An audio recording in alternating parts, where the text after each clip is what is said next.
Para mim é uma alegria muito grande, mais uma vez, poder participar com essa apresentação. Gostaria de agradecer ao presidente da Federação Espírita de Alagoas, o Milton, pelo convite muito generoso e dizer que pela primeira vez põe os pés em Alagoas, na cidade de Maceió, e tem sido um momento muito especial pelo acolhimento, pelo carinho dos espíritas daqui e pelo carinho com que eu tenho sido recebido. Em nome do Milton, eu cumprimento toda a mesa e especialmente um amigo muito querido também, César Perry, diretor da Federação Espírita Brasileira, a quem nós temos um apreço muito grande pelo trabalho que vem desenvolvendo. Meus irmãos, o nosso trabalho dessa manhã é um resumo de um trabalho mais amplo apresentado, que se tornou um DVD, e foi recentemente, há 2 dias atrás, lançado pela Federação Espírita do Paraná, que é esse seminário, o Apocalipse, foi dado em 4 horas, aqui nós vamos ter que resumir para uma hora, apenas dando algumas pinçadas, trabalhando alguns elementos, lembrando, num primeiro momento, que a nossa intenção é trazer aqueles elementos fundamentais da doutrina espírita para que nós possamos compreender esses momentos da transição de uma forma madura, de uma forma serena e, sobretudo, resgatar aquela confiança na direção e na condução do nosso orbe por Jesus. Sabemos que todos os fenômenos, desde a origem do orbe até hoje, contam com a condução amorosa do Mestre, e não será nesses momentos graves que o orbe atravessa que Jesus deixará de exercer a sua misericórdia e a sua sabedoria a nosso favor. Esse estudo é, portanto, uma tentativa de despertar os nossos corações para a fé em Deus, para a confiança no Mestre e para o entendimento daquelas questões fundamentais que regem o fenômeno da transição e o próprio fenômeno da evolução espiritual, para que nós possamos, nesses momentos de transição, vivermos de forma madura, inteligente, consciente, pautando a nossa vida pelos parâmetros que estão no Evangelho de Jesus. Lembrando disso, nós poderíamos comparar que a doutrina espírita nos fornece, utilizando uma linguagem dos fotógrafos, uma grande angular. Até então, as religiões do orbe, que se ergueram com o esforço de missionários, de tarefeiros, focaram a nossa atenção em aspectos mais reduzidos, mais limitados, e é natural que assim fosse, porque a humanidade vinha de um processo de crescimento espiritual e não poderia ser lançada imediatamente em questões transcendentes.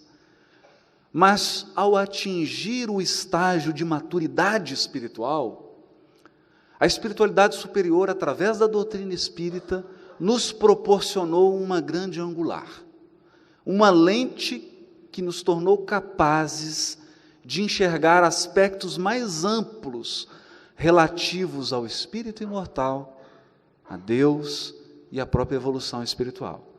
Recordando um pouco desses conhecimentos, para fundamentar as nossas reflexões, nos recordamos da questão 96 de O Livro dos Espíritos. Os espíritos são iguais ou existe entre eles uma hierarquia qualquer? São de diferentes ordens, conforme o grau de perfeição a que chegaram. Consagração no livro básico da doutrina espírita da evolução espiritual. Os espíritos ocupam diversos níveis decorrentes do seu aprimoramento, fruto de esforço pessoal. Questão 114, são os próprios espíritos que se melhoram e, melhorando-se, passam de uma ordem inferior para uma ordem superior. A obra do aperfeiçoamento é obra individual, que conta com a direção, o amparo do Criador, a colaboração dos amigos espirituais, mas exige o nosso esforço individual.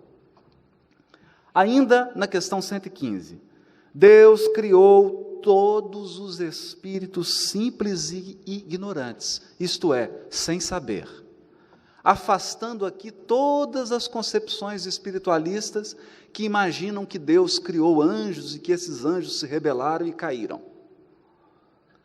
Aqui a doutrina espírita, os espíritos que conduziram a codificação, orientam Allan Kardec de que Deus, na sua infinita justiça, criou todos iguais, como bebês, simples e ignorantes,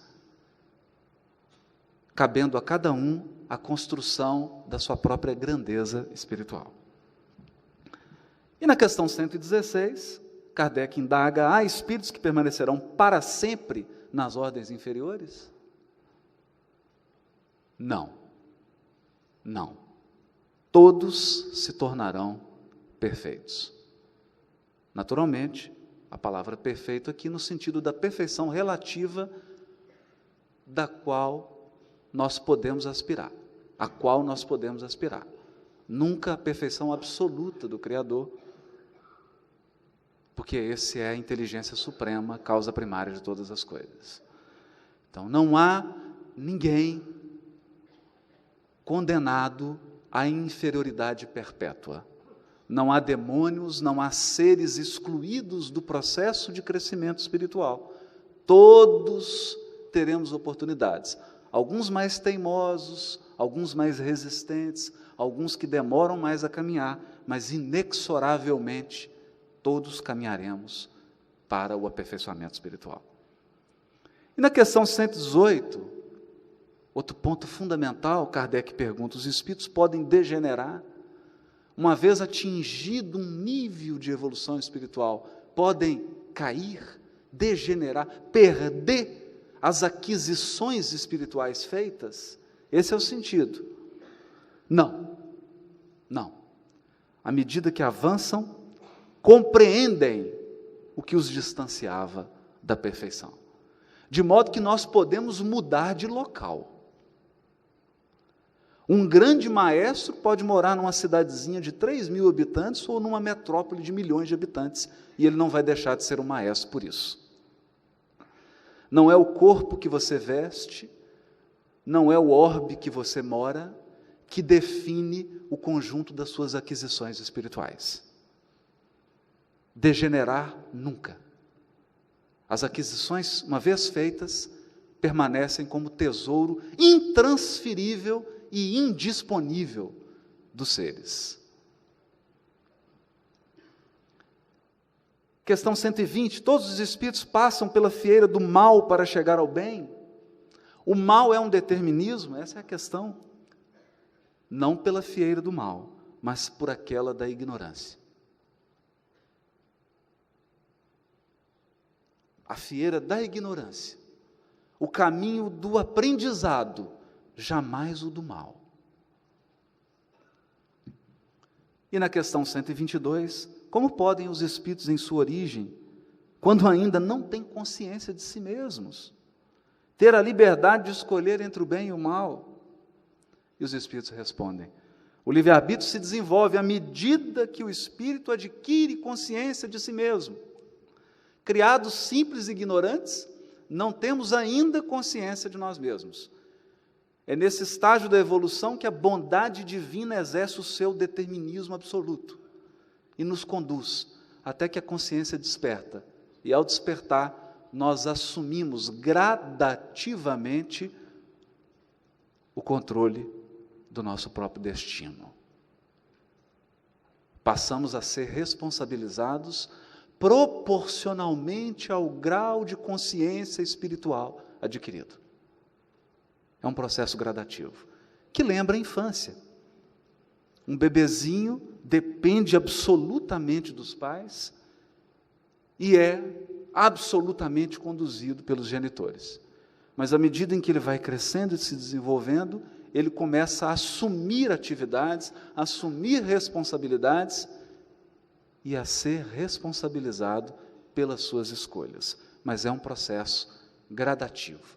Aliás, se há uma palavra que caracteriza a evolução espiritual, chama-se gradatividade. Tudo é gradativo, tudo é harmonioso, como uma imensa escada, em que nós vamos subindo os degraus harmoniosamente. E por fim, na questão 133, os espíritos que desde o princípio seguiram a rota do bem, têm necessidade de encarnação? Todos são criados simples e ignorantes e se instruem nas lutas e tribulações da vida corporal. Deus, que é justo, não podia fazer felizes a uns sem fadigas e sem trabalho, e por conseguinte, sem mérito. Portanto, a questão 133 de O Livro dos Espíritos é um divisor de água na visão da evolução espiritual entre todas as correntes espiritualistas do orbe. Porque nesse ângulo trazido pelos espíritos superiores, a vida no mundo corporal não é uma tragédia, ela é um aprendizado. A terra é escola. A vida corporal é escola, repleta de lutas e tribulações. Repleta de lutas e tribulações, porque a vida física traz isso. O processo de nascer, crescer, envelhecer, desencarnar, por si só, implica uma dose de tribulação, de luta, de dificuldades. Mas tudo isso visando o fortalecimento espiritual,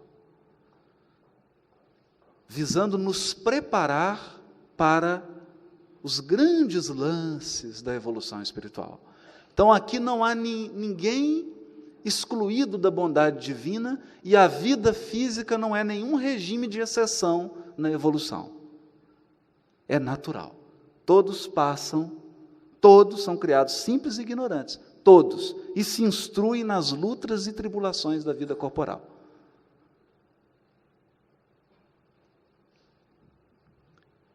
É uma visão extremamente bela da Terra como escola e das lutas como processo de engrandecimento espiritual.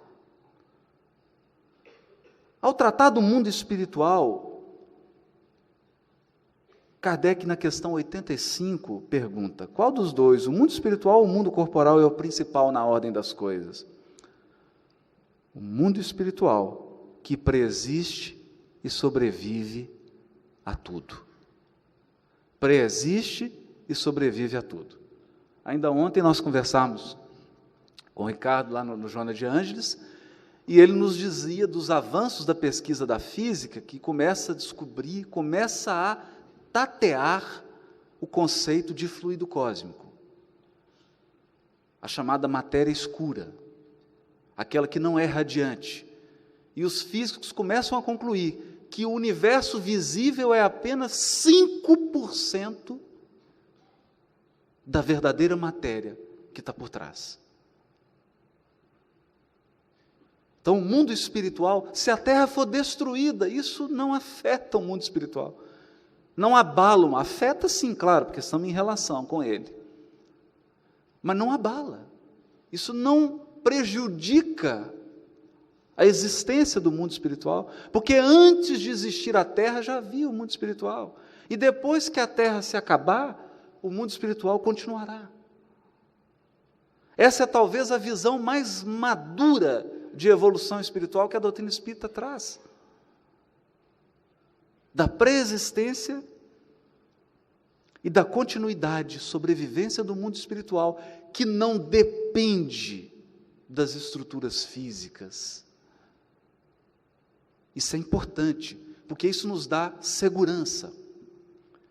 Eu diria o seguinte: não vamos nos preocupar com a transição de forma doentia, que o máximo que pode acontecer é você desencarnar.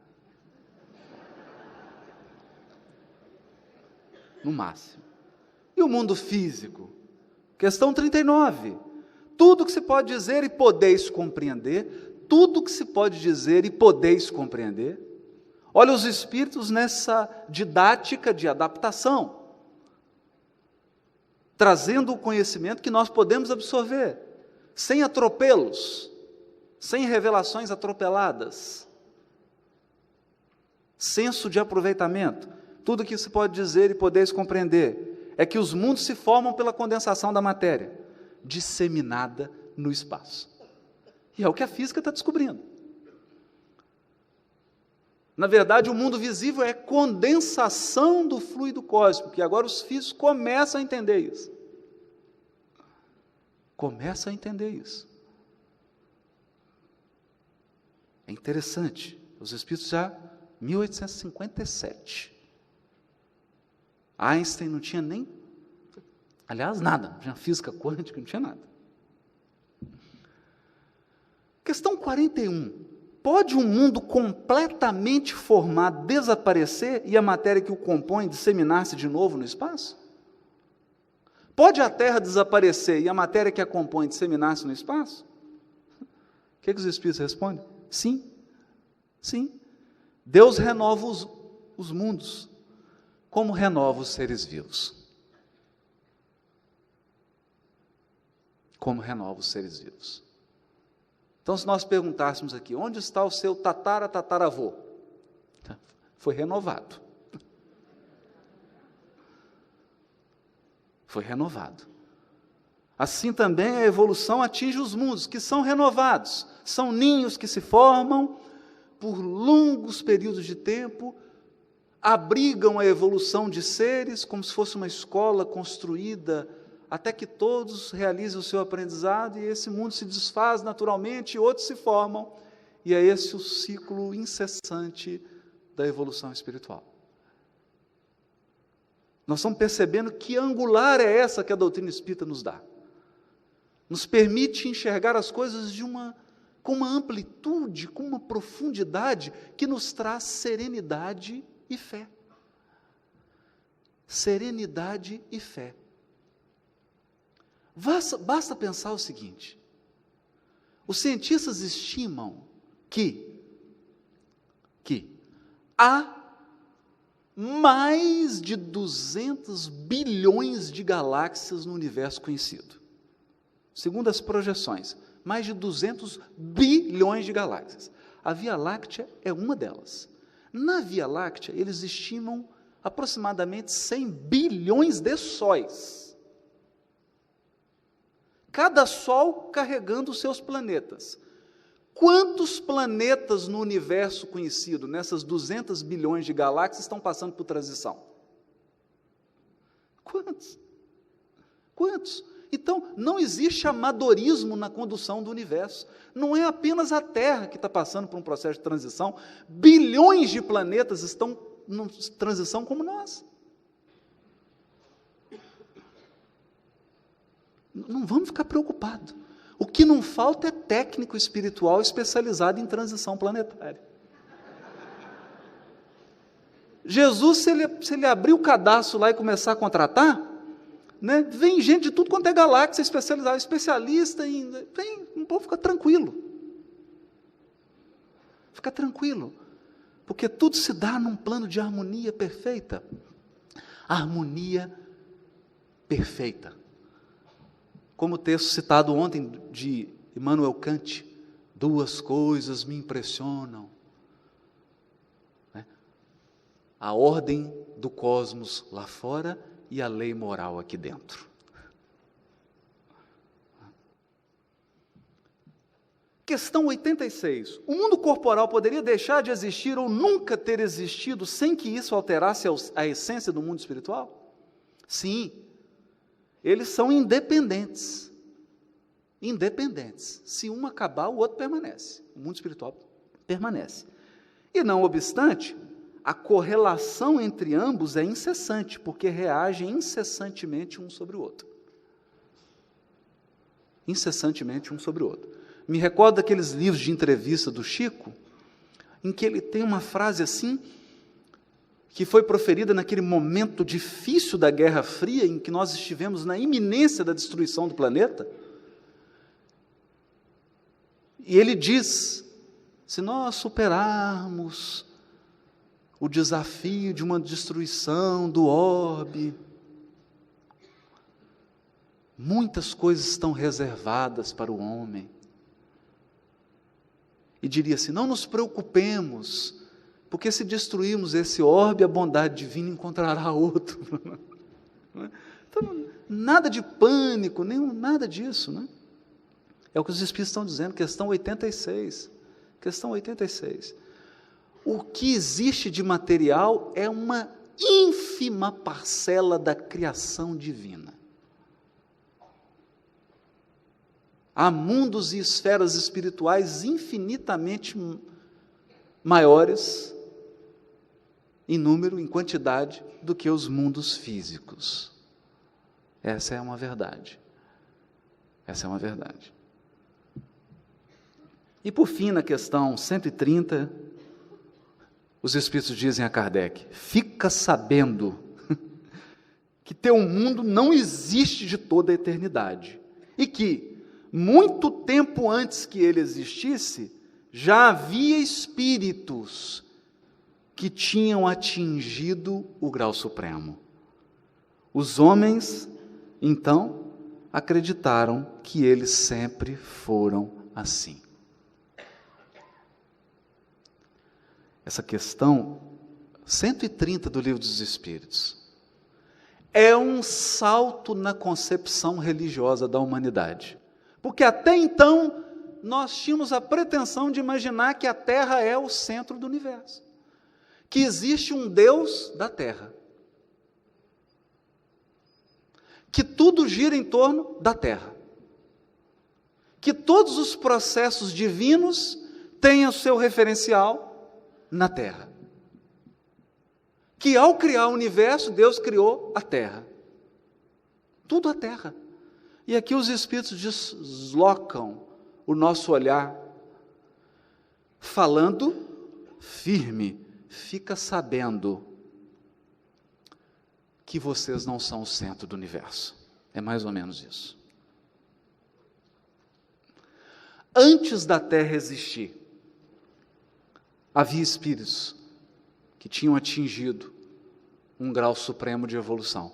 Basta lembrar. Basta lembrar. E é bom que se diga isso. Toda vez que nós vamos fazer uma apreciação da figura de Jesus, e eu particularmente, toda vez que vejo os filmes de Jesus, eu sempre compro uma pipoca, chamo uns amigos e falo assim, vamos assistir um filme de comédia? Porque, com raras exceções, as biografias de Jesus são comédias. Porque nós tentamos comparar a psicologia do Cristo à nossa.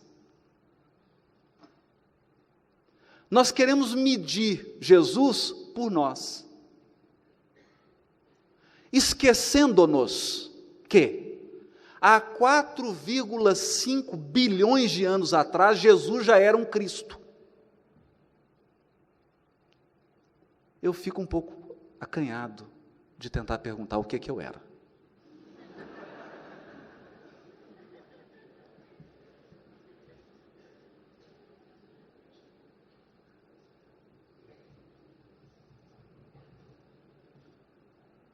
Probleminha no som, falhou. Nós vamos pelo processo natural.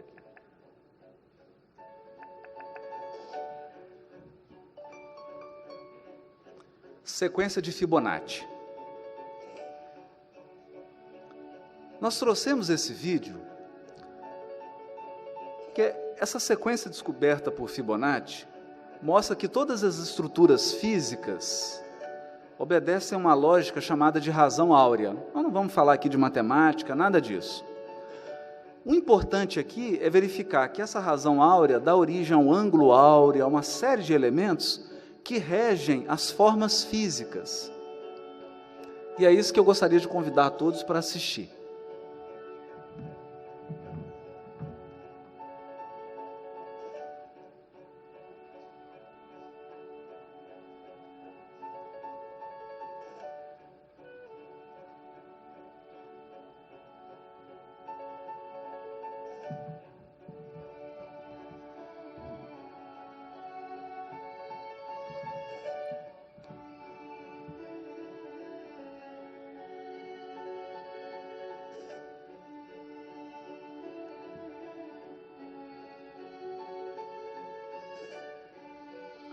Aqui a razão áurea, é a proporção perfeita,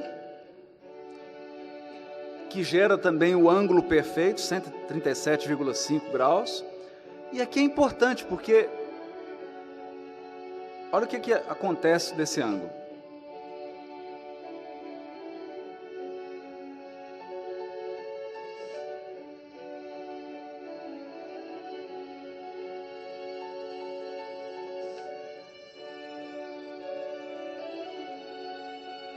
A formação dos girassóis segue essa lógica, senão as folhas se misturariam.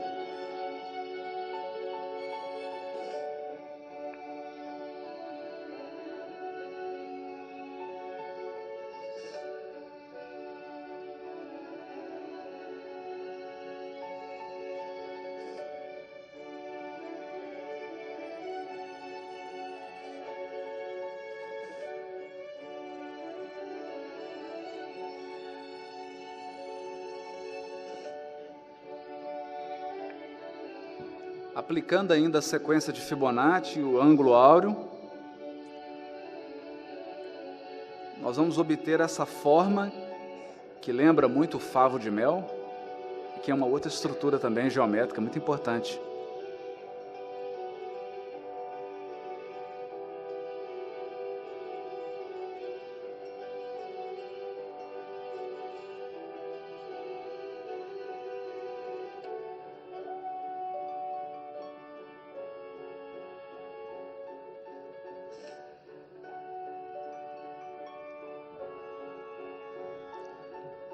Qual é o nosso objetivo aqui?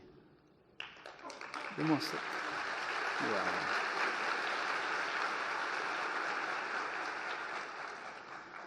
Há uma absoluta harmonia no que diz respeito às formas, que revela um cuidado, um apuro, uma sensibilidade divina.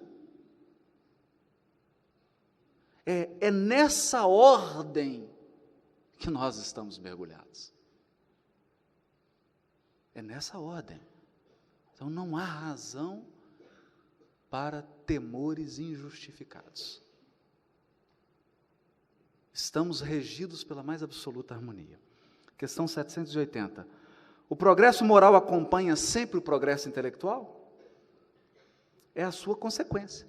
O progresso moral é consequência do progresso intelectual, mas nem sempre o segue imediatamente. Nem sempre. Às vezes nós damos um avanço enorme intelectualmente, mas demoramos até atingirmos o progresso moral. É por isso que nós temos um profundo respeito, uma profunda reverência pelo trabalho intelectual e científico, mas sem ilusão. Por quê? Por trás da fabricação da cocaína há químicos. Por trás da fabricação da bomba atômica há físicos. Por trás da construção de armas de destruição em massa há intelectuais formados nas maiores universidades do planeta e financiados por nós. Então, por enquanto, a ciência, escrava do materialismo, só produziu miséria, ódio e guerra. por falta da base moral. Porque o dia que a humanidade proclamar a lei áurea da ciência, o dia que a ciência deixar de ser escravizada pelo materialismo, ela então dará as mãos ao Evangelho do Cristo. E aí, então, os cientistas do mundo se unirão para produzir obras a favor do homem.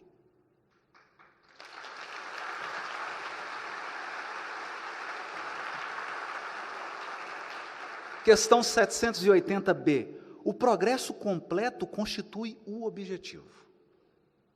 objetivo divino. Mas os povos, como os indivíduos, só o atingem gradualmente. Enquanto o senso moral não se houver desenvolvido neles, pode mesmo acontecer que se sirvam da inteligência para a prática do mal. É o que nós estamos vendo. O moral e a inteligência são duas forças que só se equilibram com o passar do tempo. Por isso que a doutrina espírita tem um tríplice aspecto. De um lado, a ciência e filosofia, que estimulam, que conclamam o ser espiritual ao desenvolvimento do intelecto até as últimas consequências. Do outro lado, o seu aspecto religioso, que não se confunde com religião, como diz Emmanuel no livro Emmanuel, mas religião como o sentimento divino que nos une a Deus. Uma vez entendido o aspecto religioso como sentimento, como o senso moral que nos liga a Deus, o Evangelho passa a ser o código de ética que vigora no universo. Unindo, então, o senso moral com o intelecto desenvolvido, nós temos as duas asas que nos conduzirão a Deus. Questão 783. Há o progresso regular e lento, que resulta da força das coisas.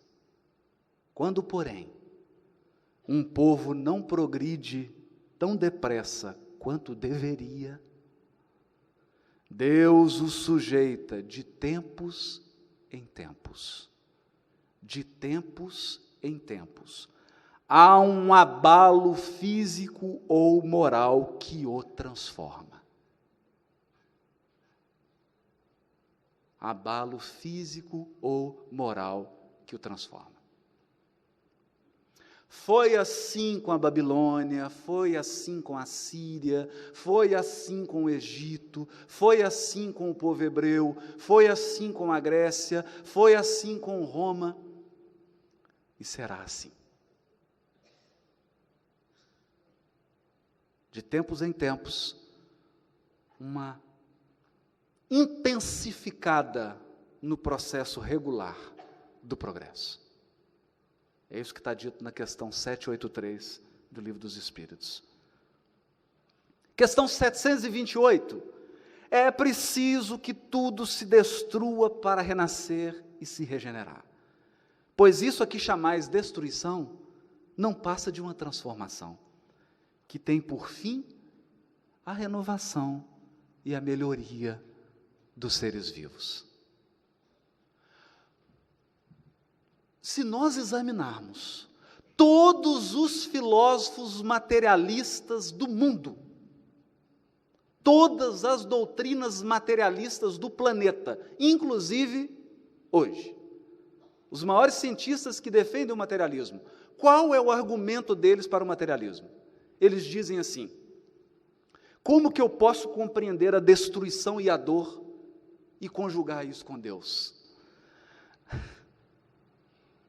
Mas o que é isso?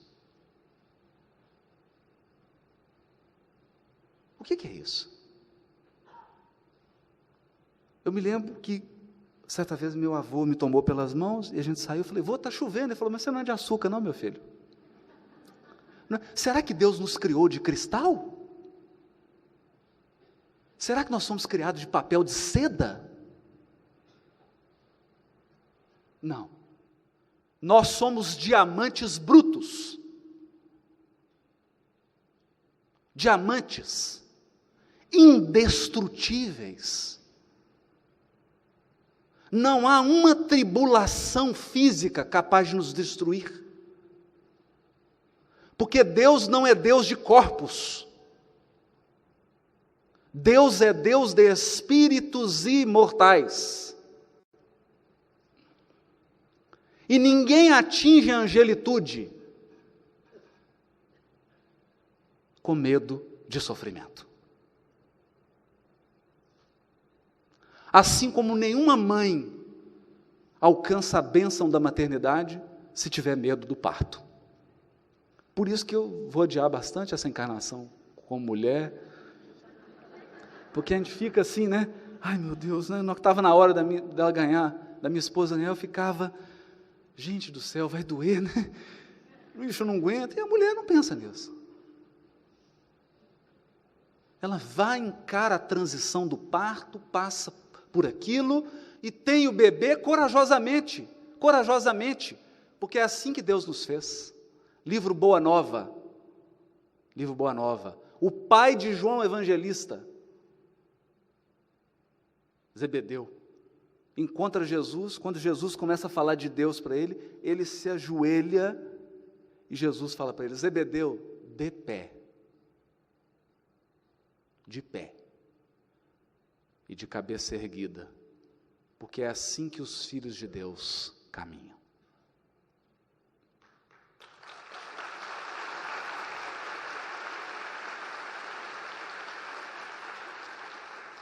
Nós não estamos afrontando o sofrimento, não. Nós sabemos que é duro derramar lágrimas. E é um direito divino, pedir a Deus que abrevie o sofrimento. Porque nenhum de nós aqui vai estimular as pessoas a amar o sofrimento. Não é isso. Mas nós não tememos o sofrimento. Nós não tememos os processos de destruição. Porque sabemos que somos espíritos imortais. Quantas vezes você já desencarnou? Quantas? E quantas vezes você vai desencarnar ainda? Quantas doenças você já teve? Nós podemos listar aqui, vai ser uma lista longa. Quantas ainda você terá? Esse é o processo de renovação. Portanto, a destruição das formas, o sofrimento que está implícito nesse processo de renovação das formas, não nos apavora. Não nos apavora. Porque agora a doutrina espírita nos brindou com a fé raciocinada. Questão 732. A necessidade de destruição é a mesma em todos os mundos? Em todos os mundos? Será que esse é um processo perpétuo? É proporcional ao estado mais ou menos material dos mundos. Deixa de existir quando o físico e o moral se acham depurados. Quanto mais inicial a evolução, mais sujeita a processos intensos de renovação material. Por quê? Por quê? Eu me esqueci o livro agora, mas tem uma frase de Emmanuel que resume isso. Ele fala assim, há espíritos capazes de despertar com o canto de um pássaro, enquanto outros só despertam com a explosão de uma bomba. Há criaturas tão arraigadas na vida material, que se não acontece uma tragédia na vida dela, ele não levanta os olhos.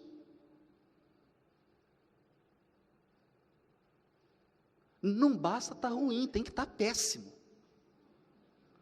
Tem outros que são mais sensíveis. Ele está indo numa direção errada, chega um livro na mão dele, ele lê o livro, desperta, fala, opa, deixa eu me corrigir. Isso é questão de sensibilidade.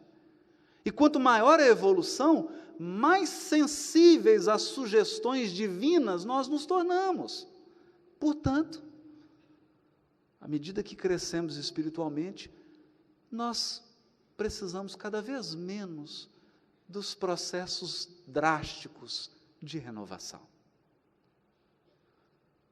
O que poderia ter acontecido na evolução do orbe se nós tivéssemos aceitado a lição integral de Jesus quando ele veio? Onde estaríamos hoje? Onde?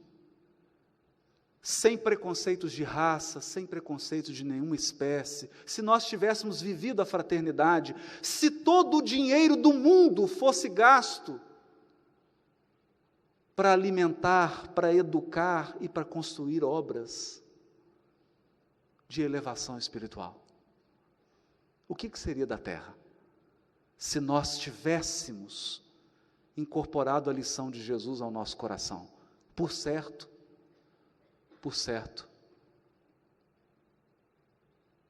o imenso caudal de sofrimento desses 2000 anos teria sido reduzido a 5%, 10%. Questão 737.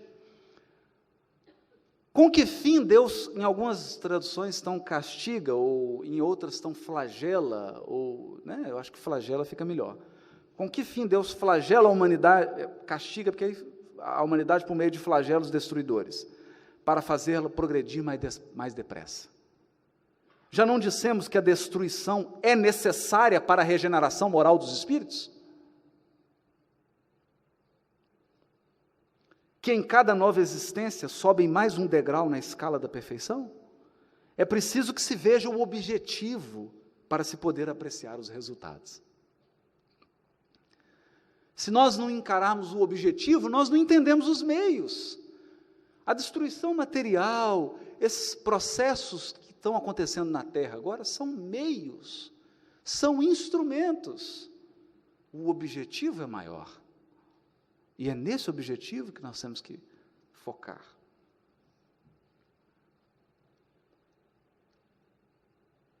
Na revista LBV de 5 de janeiro de 1954, na questão 3, Chico Xavier disse assim: muito breve, isso também está no livro Obreiros da Vida Eterna, muito breve, o homem estará ligado à glória da religião cósmica. Glória da religião cósmica, da religião do amor e da sabedoria, que o cristianismo renascente, no espiritismo de hoje, edificará para a humanidade, ajustando-a ao concerto de bênçãos que o grande porvir nos reserva. A religião cósmica é a do amor e da sabedoria. No amor, o sentimento divino, aprimorado com as lições do Mestre. E na sabedoria, o desenvolvimento do intelecto através da ciência e da filosofia. Sem dogmas, sem seitas, sem divisões. Religião cósmica do amor e da sabedoria.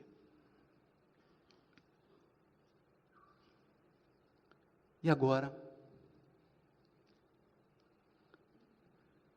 para que nós, vamos passar um pouco rápido nisso, no livro Evolução em Dois Mundos, André Luiz chama esses seres de co-criadores em plano maior. Na revista espírita, Lacordaire chama de Cristos ou Messias. E na obra de Platão, eles são chamados de demiurgos, os construtores de orbes. Vamos examinar isso um pouco mais de perto. Livro Evolução em Dois Mundos.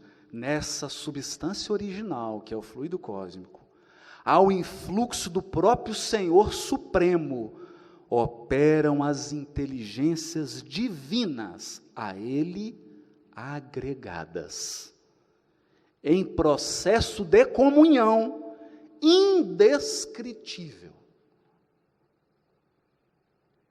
Indescritível, extraindo desse hálito espiritual os celeiros da energia com que constroem os sistemas da imensidade, em serviço de co-criação, em plano maior, de conformidade com os desígnios do Todo Misericordioso, que faz desses seres, agentes orientadores da criação excelsa.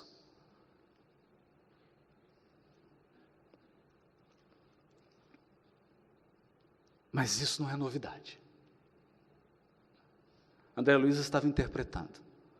No primeiro versículo da Bíblia, livro de Gênesis, capítulo 1, versículo 1, está dito assim.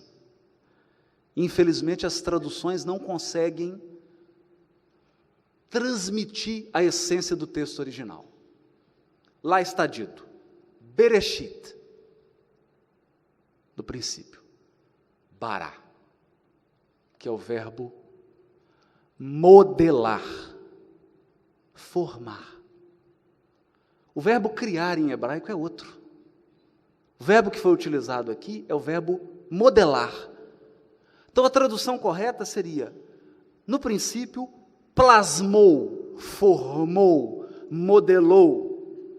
Bereshit bara Elohim. Elohim é Deus no plural.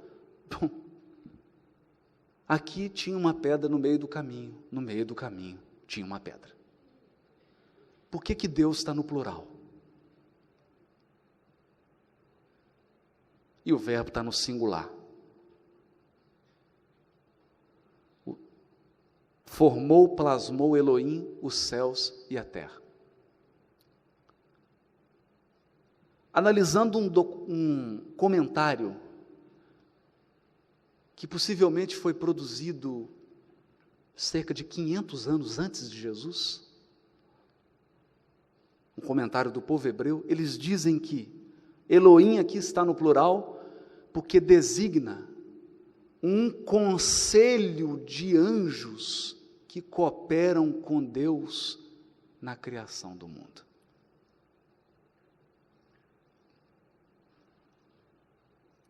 Formou, plasmou, porque só Deus cria.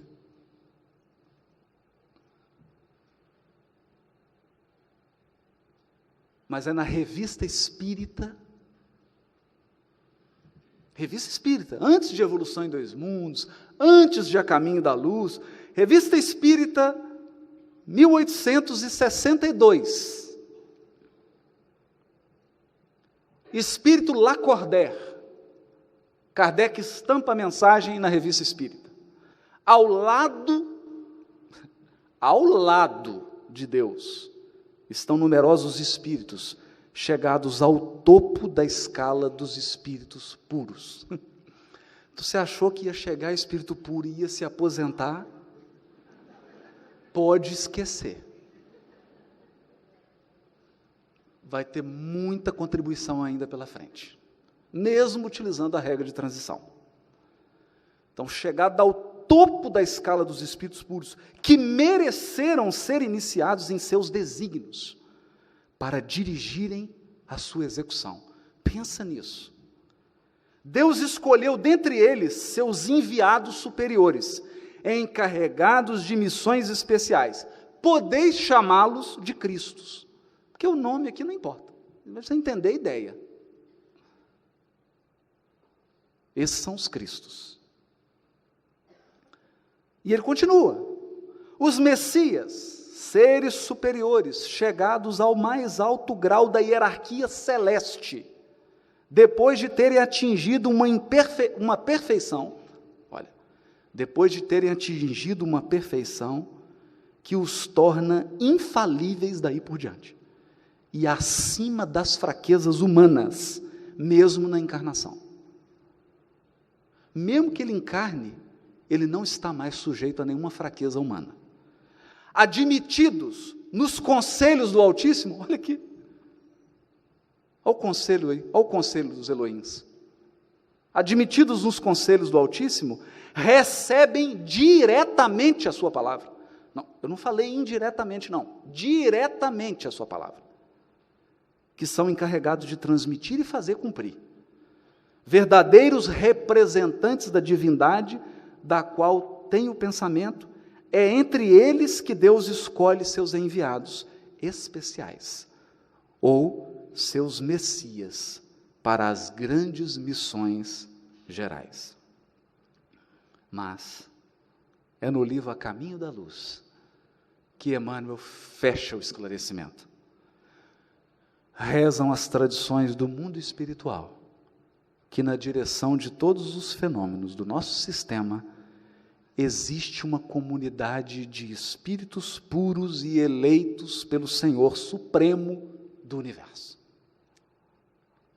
em cujas mãos se conservam as rédeas diretoras da vida de todas as coletividades planetárias. Eu não estou falando só da Terra. Ampliou. É por isso que nós não podemos comparar Jesus a nós. Porque ele está nesse nível. Ele é um dos membros dessa comunidade. Não há base de comparação. Não há base. E é ele o encarregado da coletividade terráquea. Da coletividade terráquea. Olha o que o Chico vai dizer no livro Na Era do Espírito. Quem o entrevistava era Herculano Pires. E ele responde a Herculano Pires: consideramos Jesus Cristo como sendo o espírito de evolução suprema em confronto com a evolução dos chamados terrícolas que somos nós. Não o Senhor do sistema solar.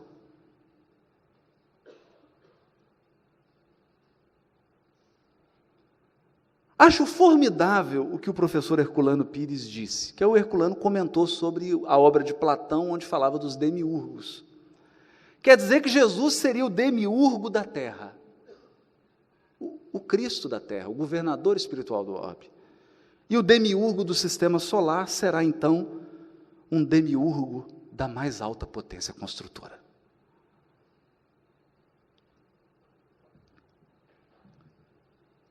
Mas, na entrevista concedida à LBV em 54, o Chico diz assim: os espíritos como Buda, como Zoroastro, como aqueles outros grandes instrutores da Índia e da Grécia, por exemplo, que eram considerados orientadores ou chefes de grandes movimentos mitológicos, serão ministros do Cristo. Então Jesus tem um ministério. E esses espíritos aqui, que foram grandes figuras na evolução do orbe, são ministros de Jesus, cada qual numa área específica do conhecimento humano. E ele repete isso: os ministros do Senhor estão cooperando para que alcancemos a segurança com a estabilidade precisa, para que o planeta seja realmente promovido a mundo de paz e felicidade para todos os seus habitantes. Bom, se Jesus está conduzindo, se Sócrates, Buda, esses são todos ministros que estão ajudando, eu pessoalmente acho que não precisamos preocupar. Precisa preocupar, Milton? Tranquilo? Tranquilo. Milton falou que tranquilo, gente, não tem problema. Podemos confiar.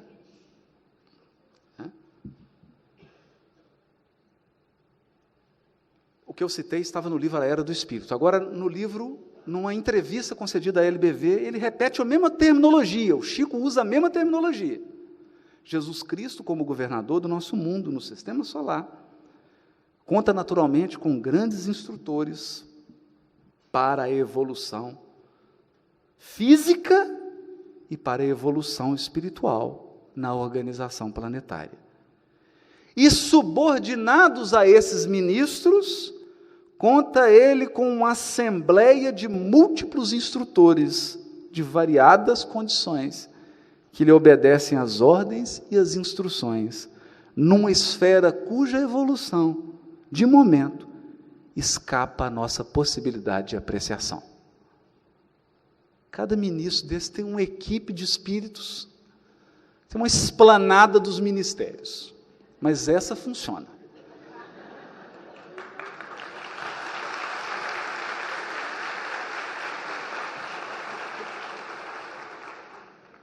Aqui Kardec, ao falar da providência divina, no livro A Gênese, ele fala que todos estamos mergulhados no fluido cósmico e que quanto mais embrionária é a evolução, quanto mais inferior é o ser, mais o Criador se desvela em amor e em cuidado. Ele mostra, por isso que esse desvelo se mostra maior e mais absoluto nos animais e nos seres inferiores que no homem. É o que Jesus falava no Sermão do Monte. Olhai as aves do céu, os lírios do campo, meu Pai não as alimenta, não as veste. É a providência divina.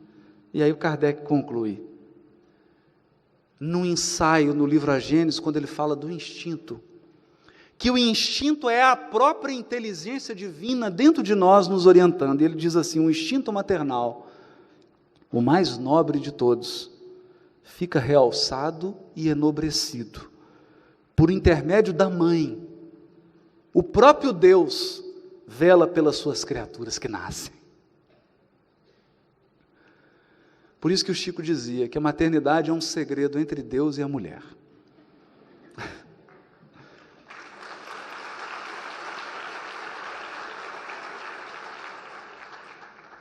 Bom, caminhando já para os minutos finais, nós não teremos condições de aprofundar nesse tema, então aqui é só uma degustação. Mas o DVD já está disponível, esse assunto tem que ser desenvolvido, né? E para que não geremos nenhum tipo de estranhamento, todo esse estudo está baseado na obra básica e na obra de Francisco Cândido Xavier. Vocês viram as citações? Né?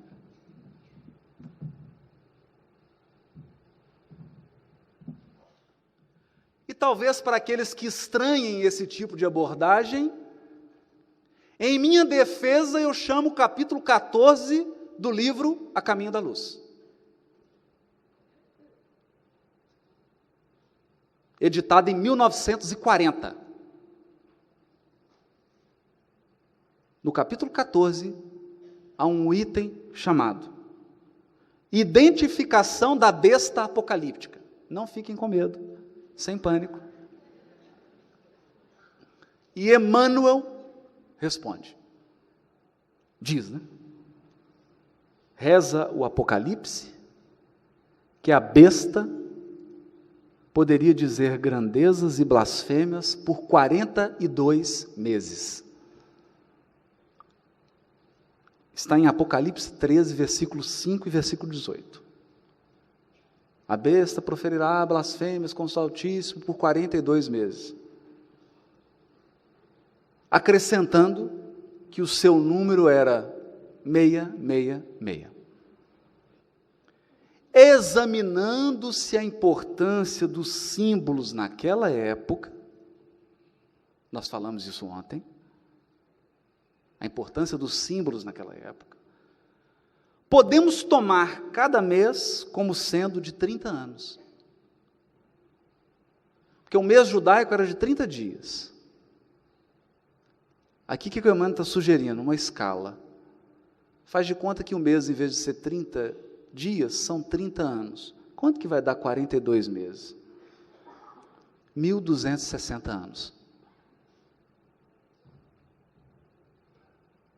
Obtendo-se desse modo um período de 1.260 anos comuns, justamente o período compreendido entre 610 e 1870 da nossa era, quando o papado se consolidava, após o seu surgimento com o imperador Focas, em 607, e o decreto da infalibilidade papal, com Pio IX, em 1870, que assinalou a decadência e a ausência de autoridade do Vaticano, em face da evolução científica, filosófica e religiosa da humanidade.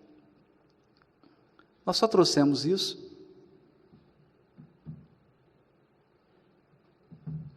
para dizer que nós não criamos esses ciclos. Quem trouxe a chave interpretativa foi o próprio Emmanuel. O nosso trabalho aqui foi apenas de desenvolver, de fazer conta. Emmanuel está falando de ciclo. É importante dizer que você não pode medir um ciclo por outro. Nós sabemos que todos os corpos estão girando em torno dos outros. Todos os corpos. O planeta em torno do Sol, o Sol em torno de alguma nebulosa, essa nebulosa em torno de alguma outra galáxia, essa galáxia em torno de um aglomerado de outras, essas outras em torno de outras. Está tudo num movimento e tudo isso tem um ciclo. Por que você não pode medir um ciclo por outro? Vamos tentar. O ciclo de rotação da Lua em torno da Terra.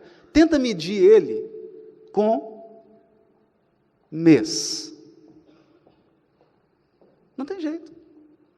Porque o ano, mês não, com o ano. Tenta medir com o ano. Não tem como. Por quê? Porque o ano é o ciclo da Terra em torno do Sol. Se você medir um ciclo pelo outro, nunca vai dar certo. Então, todas as datas que nós damos aqui são aproximadas. Se você é curioso e quer checar, você tem que sair da Terra, afastar um pouquinho do sistema solar e ficar 1260 anos observando. Aí você vai ter exatamente o momento exato.